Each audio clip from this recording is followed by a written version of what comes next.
Bienvenue à cette célébration du deuxième dimanche de Pâques.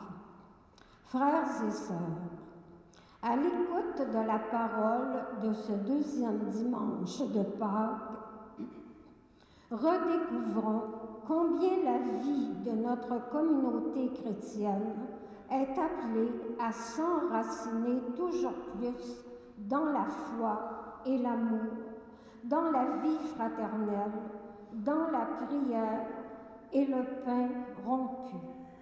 Ouvrons les yeux de notre cœur pour accueillir celui qui nous apporte la paix, celui qui est, qui était et qui vient, le ressuscité qui est là, au milieu de nous.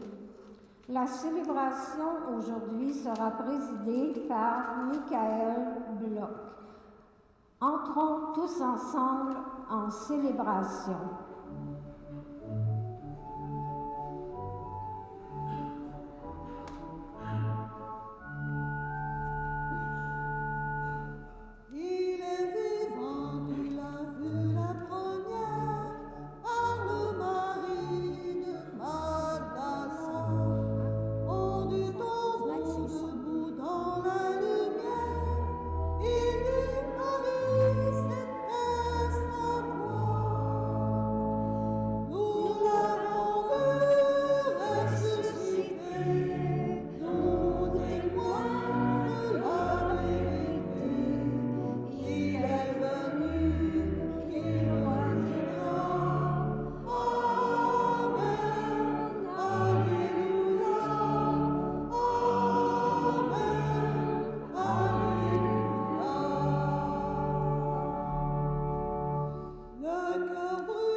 Bonjour tout le monde, en ce beau dimanche ensoleillé, c'est plaisant. Donc nous sommes rassemblés au nom du Père, du Fils et du Saint-Esprit. Amen. Que Dieu notre Père et Jésus-Christ notre Seigneur vous donnent la grâce et la paix. Béni soit-il maintenant et toujours. Aujourd'hui, en ce jour du Seigneur, partout dans le monde, le peuple de Dieu se rassemble pour écouter la parole de Dieu et pour y répondre par la louange. Nous attendons dans l'espérance le jour où nous pourrons de nouveau célébrer l'Eucharistie, en mémorial de la mort et de la résurrection du Christ. Notre communauté se rassemble en communion avec toute l'Église. Nous sommes également unis à notre pasteur, Denis Côté, à nos frères et sœurs des communautés voisines qui sanctifient ce jour du Seigneur en célébrant le repas du Seigneur.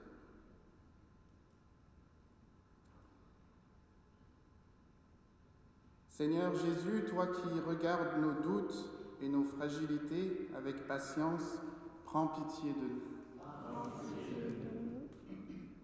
Ô Christ, toi qui nous envoies ton esprit pour entendre ta voix et suivre ton chemin malgré les tumultes du monde, prends pitié de nous. Seigneur, toi qui nous relèves et nous guéris de nos blessures, prends pitié de nous. Que Dieu Tout-Puissant, riche en miséricorde, nous pardonne nos péchés et nous conduise à la joie de la vie nouvelle. Amen.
éternelle miséricorde, chaque année, par les célébrations pascales, tu ranimes la foi du peuple qui t'est consacré.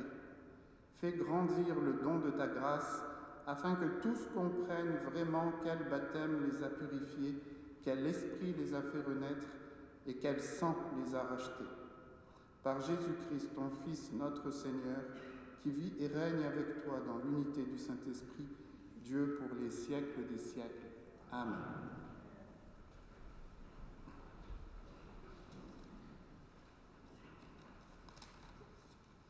Lecture du livre des Actes des Apôtres.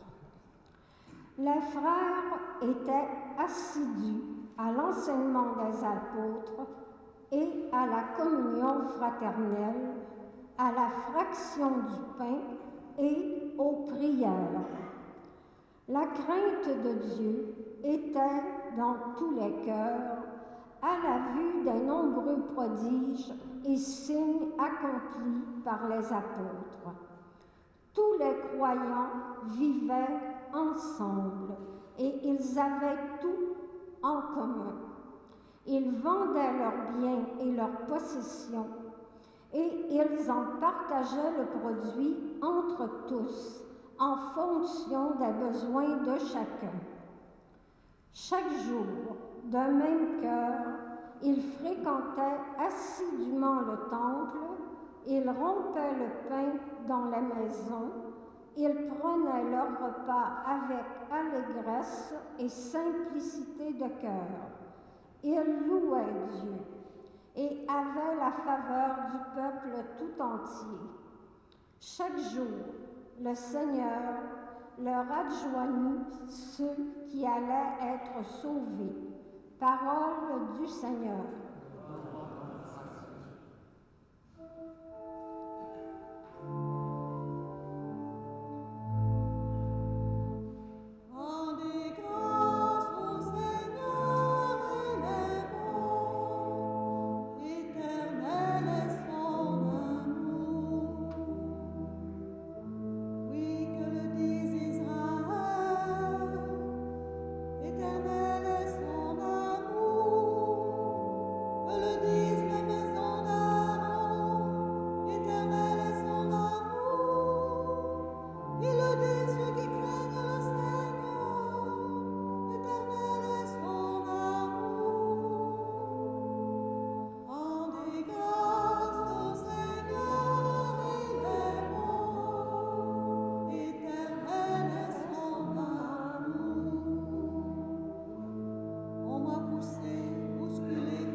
Lecture de la première lettre de Saint Pierre apôtre. Béni soit Dieu, le Père de notre Seigneur Jésus-Christ, dans sa grande miséricorde. Il nous a fait renaître pour une vivante espérance grâce à la résurrection de Jésus-Christ d'entre les morts, pour un héritage qui ne connaîtra ni corruption, ni souillure, ni flétrissure. Cet héritage vous est réservé dans les cieux. À vous que la puissance de Dieu garde par la foi, pour un salut prêt à révéler dans les derniers temps. Aussi, vous exultez de joie, même s'il faut que vous soyez affligés pour un peu de temps encore par toutes sortes d'épreuves. Elles vérifieront la valeur de votre foi, qui a bien plus de prix que l'or, cet or voué à disparaître et pourtant vérifié par le feu, afin que votre foi reçoive louange, gloire et honneur quand se révélera Jésus-Christ.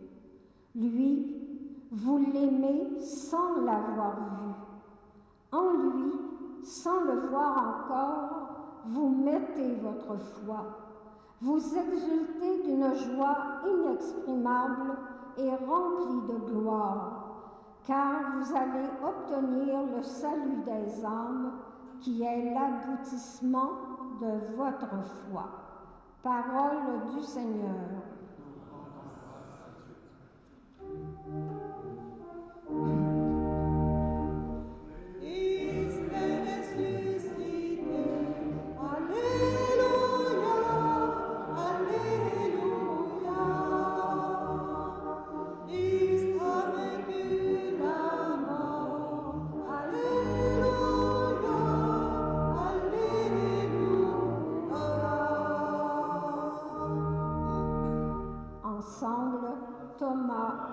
Parce que tu m'as vu, tu crois, dit le Seigneur.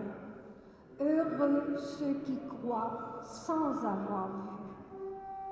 Christ est ressuscité.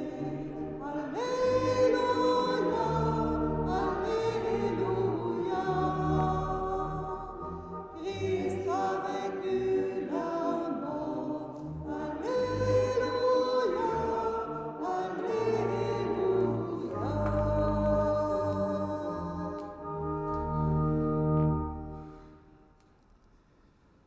Évangile de Jésus-Christ selon saint Jean.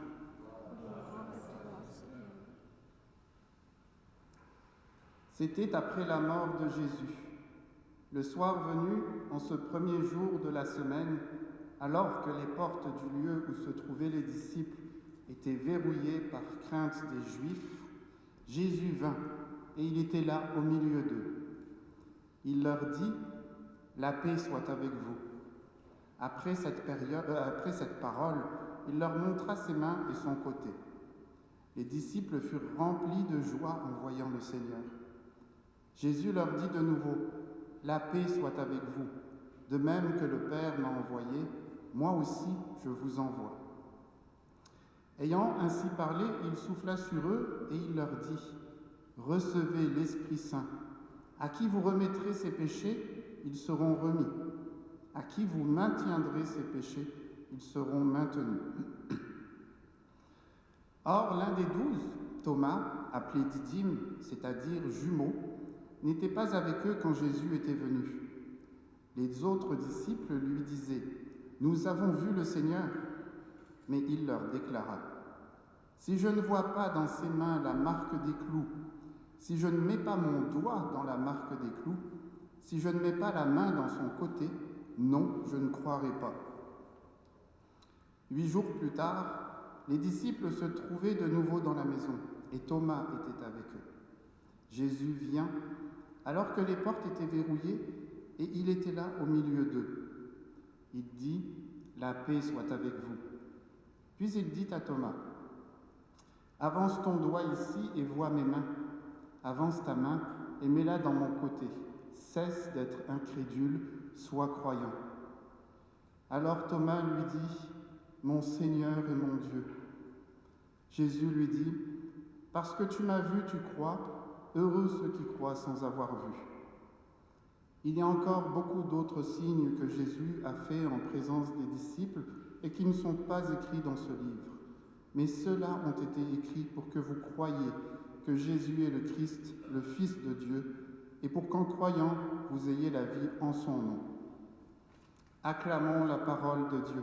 Louange à toi, Seigneur Jésus.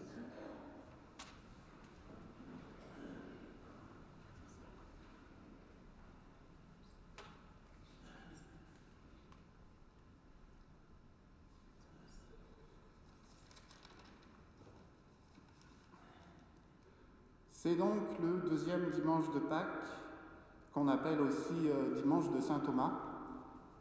C'est pas mal centré sur lui. Et c'est aussi le dimanche de la miséricorde, donc institué par le saint pape Jean-Paul II en l'an 2000, le dimanche de la miséricorde. Et justement, c'est pas pour rien que c'est le dimanche de la miséricorde, parce que si on regarde bien, on va regarder ça, l'ensemble des textes d'aujourd'hui, et puis même l'ensemble des textes de toute la semaine depuis dimanche dernier, ça parle juste de miséricorde. Miséricorde, vous connaissez le mot, ça veut dire quoi? C'est en fait, dans miséricorde, il y a comme deux mots, il y a misère, corde.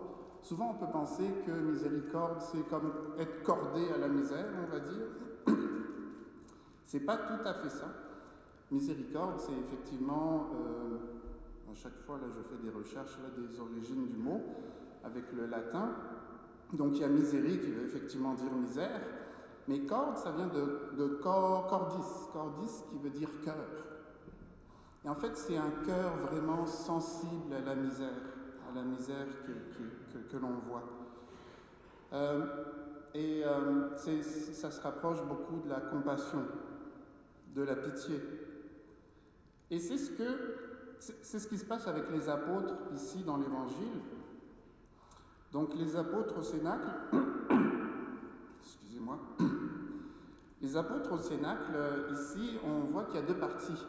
Il y a la première partie qui correspond au dimanche de Pâques, vraiment. Merci.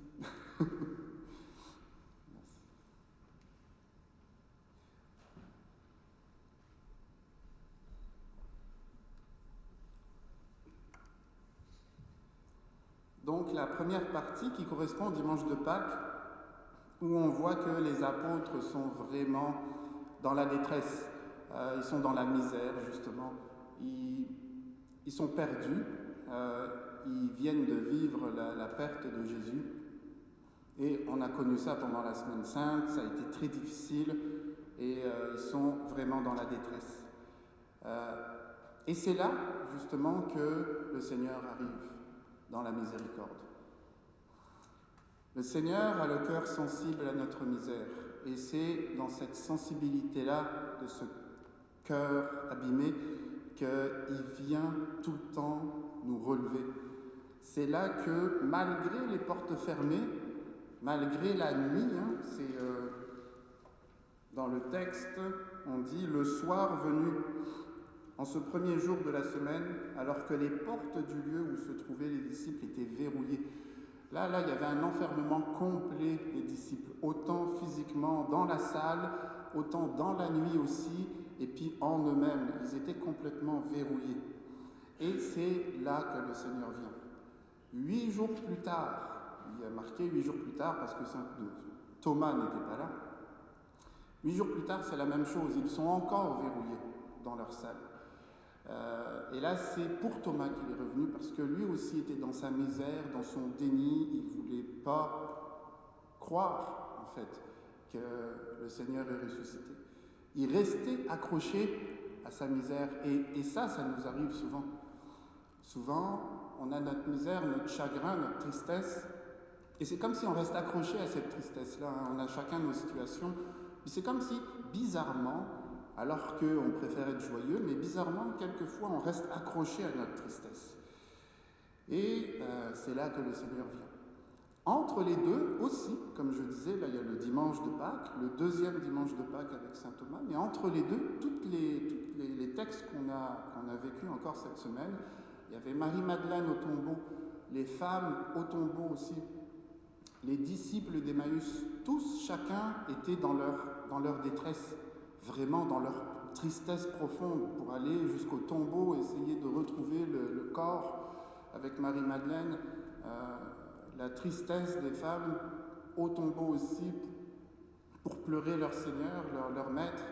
Les disciples d'Emmaüs complètement abattus qui retournent à Emmaüs, Emmaüs qui veut dire source d'eau chaude, là, ils essayaient de prendre un chemin, le chemin d'Emmaüs, pour se consoler de façon terrestre, mais là le Seigneur à chaque fois vient avec Marie-Madeleine, les femmes, avec les disciples d'Emmaüs. Toute la semaine, on a vécu la même chose, c'est la même chose que ce dimanche. C'est pour montrer la miséricorde de Dieu, parce qu'il est attaché, il a le cœur sensible, le cœur brûlant d'amour, le Sacré-Cœur, comme le film qui passe en ce moment dans la région. Sacré-Cœur brûlant d'amour qui est sensible à notre misère, et il vient nous rejoindre. Mais là, c'est là le sujet d'aujourd'hui avec saint Thomas, c'est que malgré tous ces témoignages, malgré les témoignages des apôtres le premier dimanche, malgré Marie-Madeleine, malgré les disciples d'Emmaüs, il y a Thomas qui croit pas. Donc, on voit que malgré les témoignages, ça reste difficile de croire. Alors, dans notre vie de tous les jours, ici, là, nous, vous êtes ici, puis on a fait cette expérience de foi envers le Seigneur et nous croyons en lui. Puis, les témoignages sont vraiment importants, parce que sans les témoignages, le Seigneur ne peut pas être connu. Mais malgré ces témoignages-là, imaginez, il y en a certains dont je fais partie dans le passé, que malgré les témoignages, on dit « je ne crois pas, c'est pas possible, tant que je ne l'aurai pas vu, tant que ça ne sera pas concret, je ne peux pas croire, non ». Et ça, c'est ce qui arrive avec notre société aussi. C'est difficile à croire. Comment on peut croire des miracles comme ça? C'est sûr que c'est le Seigneur, et si on croit en Dieu, on peut se dire, logiquement, il est capable de tout. Mais déjà, c'est difficile de croire en Dieu. Puis là, malgré les témoignages, on voit Thomas, lui qui a vécu avec tous les miracles que Jésus a fait pendant les 3 années, malgré ça, c'est difficile à croire. Alors, c'est sûr qu'avec tous ceux qui nous entourent, qui ne sont pas forcément croyants, on peut très bien comprendre que ça reste difficile. Et nous-mêmes aussi, c'est pas parce qu'on sait que Jésus est ressuscité qu'on peut croire. Il y en a qui le savent, puis qui ne croient pas plus que ça. Alors, le problème ici, c'est pour ça que le Seigneur est venu ici dans sa miséricorde. C'est pour ça que le Seigneur est le cœur miséricordieux. Il vient dans notre détresse, je le répète, et il vient pour nous apporter la paix. C'est pas pour rien qu'en venant, il dit « la paix soit avec vous ». C'est parce que quand on est enfermé dans notre détresse, on ne peut pas être réceptif. On ne peut pas être réceptif à la présence du Seigneur et puis à toutes les grâces qu'il peut nous donner. Et il commence par apporter la paix pour que nous puissions commencer à nous ouvrir à sa présence. Donc, la paix que nous recevons, puis la paix que nous nous donnons lors des célébrations, des messes et puis des célébrations de la parole, c'est pas pour rien. C'est la paix que nous devons recevoir du ciel pour recevoir le Seigneur. Et là, c'est pas fini.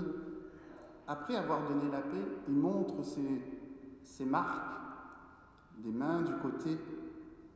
Et c'est comme pour dire, c'est moi, regarde, c'est moi, jusqu'où je suis allé pour toi, jusqu'où je suis allé pour toi, jusqu'où mon cœur sensible à ta misère va pour toi. Et ça rejoint un petit peu le psaume que nous avons chanté, « Éternel est son amour ». Il insiste, il vient dans notre misère, il montre ses marques, jusqu'où il est allé pour nous, et ça nous fait dire « Éternel est son amour » pour nous consolider sur lui, sur le roc qu'il est, pour nous consolider sur lui. Donc, dans le fond, il dit « Prends ma paix, j'ai vaincu la mort. De quoi aurais-tu crainte? De quoi aurais-tu peur? De quoi aurais-je crainte ?» comme c'est dit ailleurs dans la Bible aussi. Et c'est là qu'il donne l'Esprit Saint, une fois qu'on est ouvert à sa présence, consolidé sur lui, sûr de lui, avec la force qu'il a eue pour vaincre la mort. C'est là qu'il nous donne l'Esprit Saint. Avec mon esprit, je vous envoie à notre tour pour annoncer sa parole. Donc, malgré tout, pour faire témoignage aussi, parce que le témoignage reste important, c'est comme ça qu'on se consolide aussi les uns aux autres. Et c'est pas fini, la miséricorde continue. Là, il annonce à qui vous, je vais le dire exactement,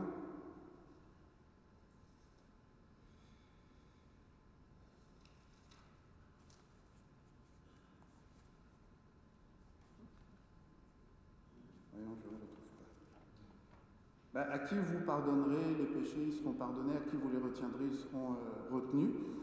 Donc ça correspond à la confession. Et là aussi, c'est toute la miséricorde de Dieu qui vient pour pardonner aussi quand c'est possible. Pas quand c'est possible, là, c'est tout le temps possible, mais il parle aussi de retenir les péchés. Là. Il faut qu'il y ait des conditions derrière, évidemment, mais on voit qu'il donne la confession aux apôtres pour que la miséricorde puisse s'exprimer aussi encore. Donc, dans tout ça, on voit que ça prend une expérience personnelle où le Seigneur vient, comme à saint Thomas, donc à Thomas à l'époque, et il permet cette fois-ci qu'on puisse toucher sa miséricorde. Là, avec Thomas, il dit « Viens, tu as été incrédule, mais viens, regarde mes marques, je te les montre à nouveau, et viens toucher, c'est la marque de ma miséricorde, viens toucher cette miséricorde-là, pour que tu puisses vraiment t'en imprégner. » Mais ça passe par cette expérience personnelle, par cette rencontre avec le Seigneur.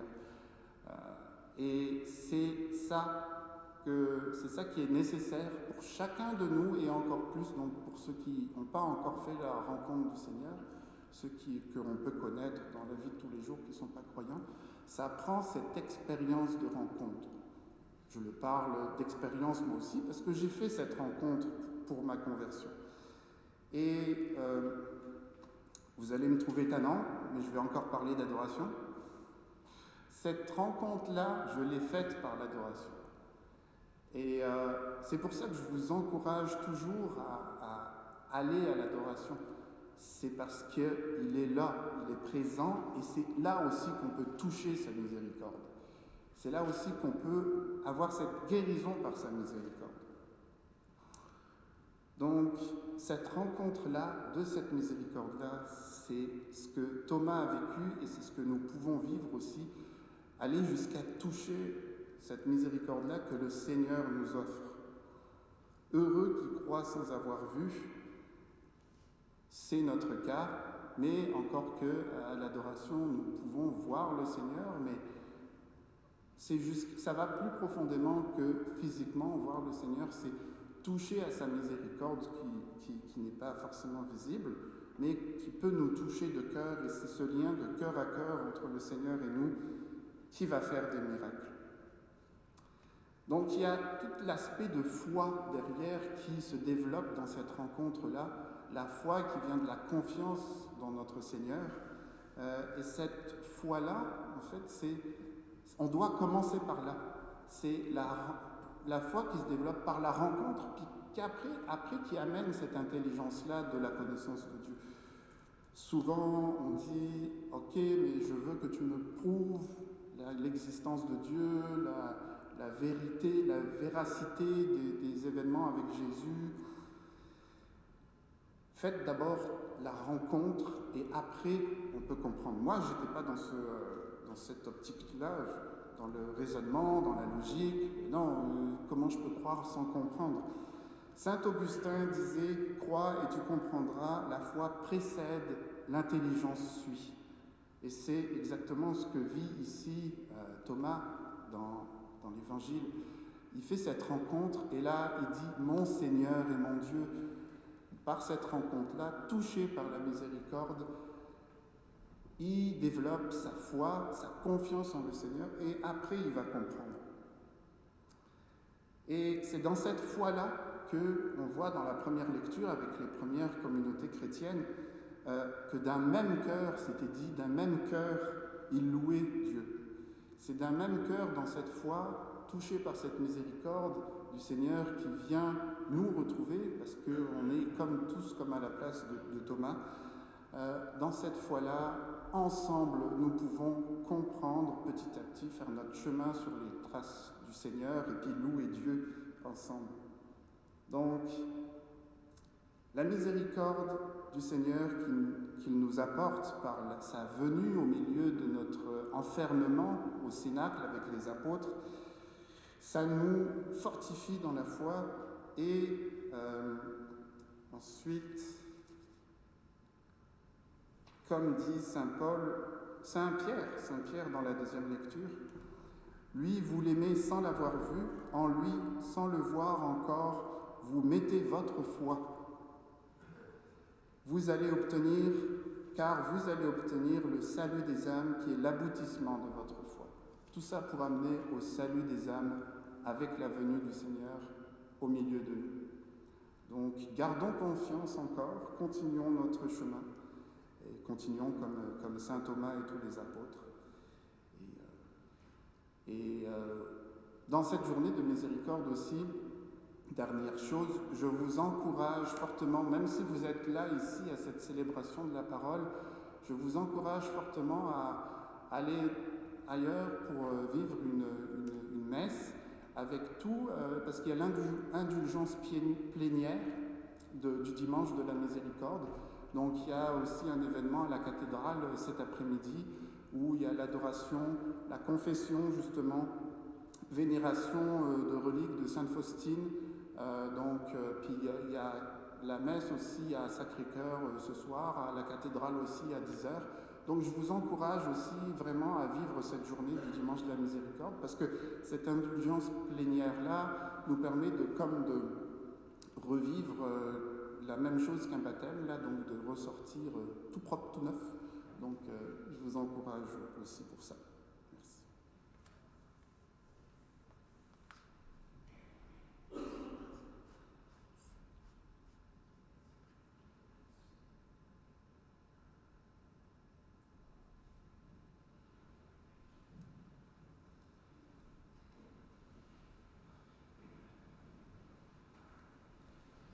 Nous venons d'entendre la parole de Dieu qui vient éclairer nos vies. Nous sommes maintenant invités à y répondre par la profession de foi de l'Église en disant ensemble « Je crois en Dieu, le Père Tout-Puissant, Créateur du ciel et de la terre, et en Jésus-Christ, son Fils unique, notre Seigneur, qui a été conçu du Saint-Esprit, est né de la Vierge Marie, a souffert sous Ponce Pilate, a été crucifié, est mort et a été enseveli, est descendu aux enfers, le troisième jour est ressuscité des morts, est monté aux cieux, est assis à la droite de Dieu le Père Tout-Puissant, d'où il viendra juger les vivants et les morts.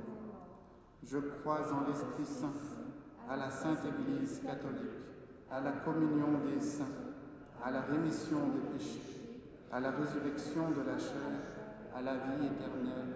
Amen. Frères et sœurs, présentons au Père plein de tendresse nos besoins et nos espérances.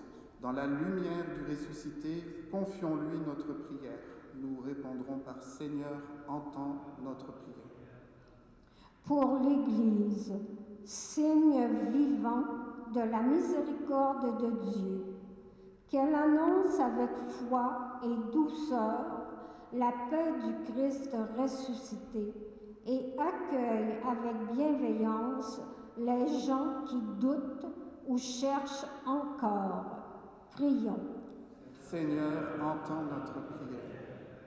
Pour les responsables politiques et économiques, afin qu'ils exercent leur autorité avec justice, avec le souci du bien commun, des plus vulnérables et de la paix entre les peuples, ensemble prions. Seigneur, entends notre prière.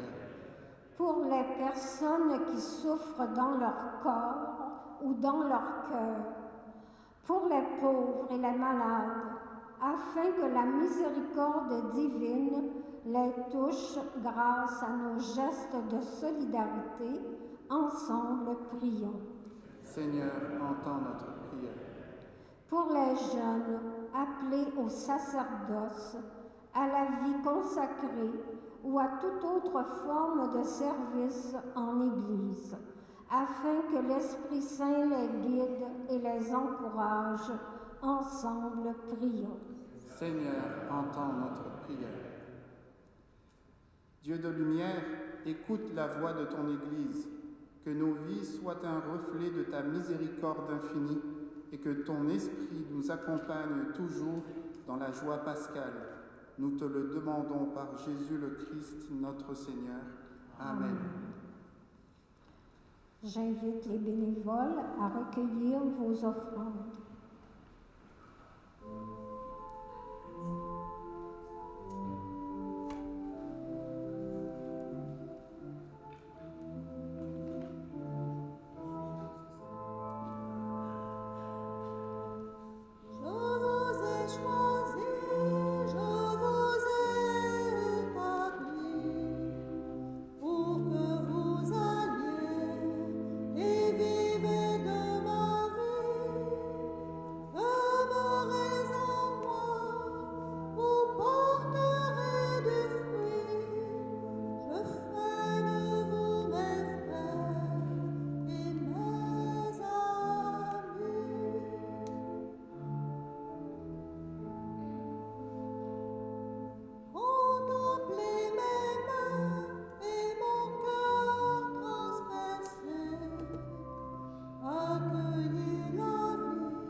Nous allons faire la prière de louange.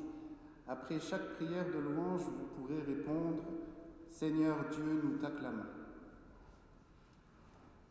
Louons ensemble le Seigneur. À toi, Dieu notre louange, nous t'acclamons, tu es Seigneur. À toi, Père éternel, l'hymne de l'univers. Vers toi, Dieu de gloire et de sainteté, nous élevons nos voix pour te louer. Seigneur Dieu, nous t'acclamons. C'est toi que les apôtres glorifient, toi que proclament les prophètes, toi dont témoignent les martyrs. C'est toi que par le monde entier l'Église annonce et reconnaît. Dieu, nous t'adorons, Père infiniment saint, Fils éternel et bien-aimé, Esprit de puissance et de paix. Vers toi, Dieu de gloire et de sainteté, nous élevons nos voix pour te louer. Seigneur Dieu, nous t'acclamons. Christ, le Fils du Dieu vivant, le Seigneur de la gloire, tu n'as pas craint de prendre chair dans le corps d'une vierge pour libérer l'humanité captive. Par ta victoire sur la mort, tu as ouvert à tout croyant les portes du royaume. Tu règnes à la droite du Père, tu viendras pour le jugement. Montre-toi le défenseur et l'ami des hommes sauvés par ton sang. Prends-les avec tous les saints dans ta joie et dans ta lumière. Vers toi, Dieu de gloire et de sainteté, nous élevons nos voix pour te louer. Ô Seigneur Dieu, nous t'acclamons. Seigneur, tu nous as donné ta parole, maintenant tu nous donnes ton pain de vie. Tu es pour nous le Père de Jésus qui nous a appris à prier. Notre Père qui es aux cieux, que ton nom soit sanctifié, que ton règne vienne, que ta volonté soit faite sur la terre comme au ciel. Donne-nous aujourd'hui notre pain de ce jour. Pardonne-nous nos offenses comme nous pardonnons aussi à ceux qui nous ont offensés. Et ne nous laisse pas entrer en tentation, mais délivre-nous du mal.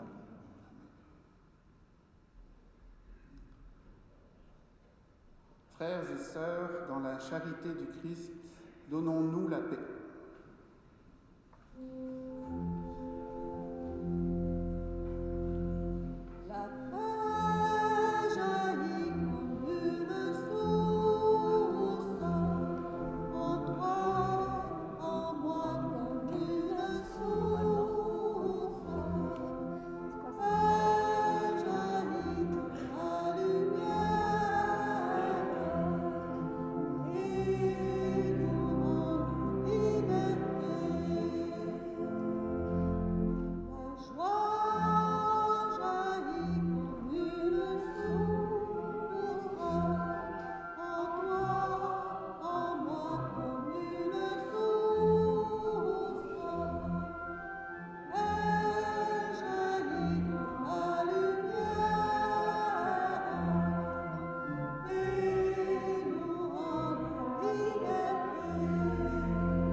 Soyons unis de cœur et d'esprit avec tous ceux et celles qui se rassemblent aujourd'hui au nom du Seigneur.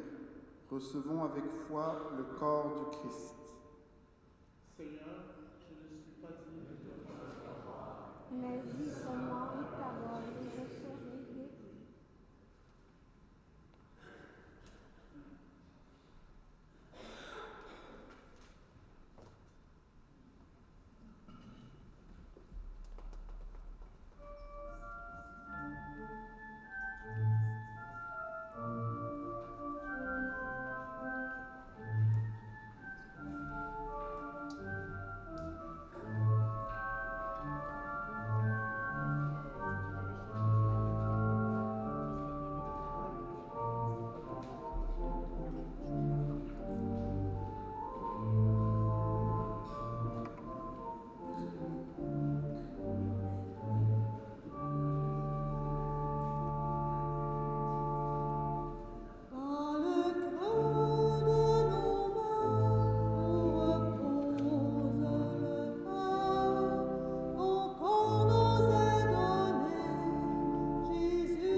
Nous t'en prions, Dieu Tout-Puissant, que le mystère pascal accueilli dans cette communion ne cesse jamais d'agir en nos cœurs, par le Christ notre Seigneur.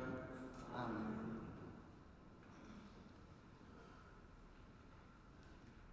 Que le Seigneur soit avec nous, en ce jour et demain pour vivre ce que nous avons célébré ensemble, et que Dieu Tout-Puissant nous bénisse, au nom du Père et du Fils et du Saint-Esprit. Amen. Allons dans la paix du Christ. Nous rendons grâce à Dieu. Merci beaucoup. Bon dimanche à tout le monde.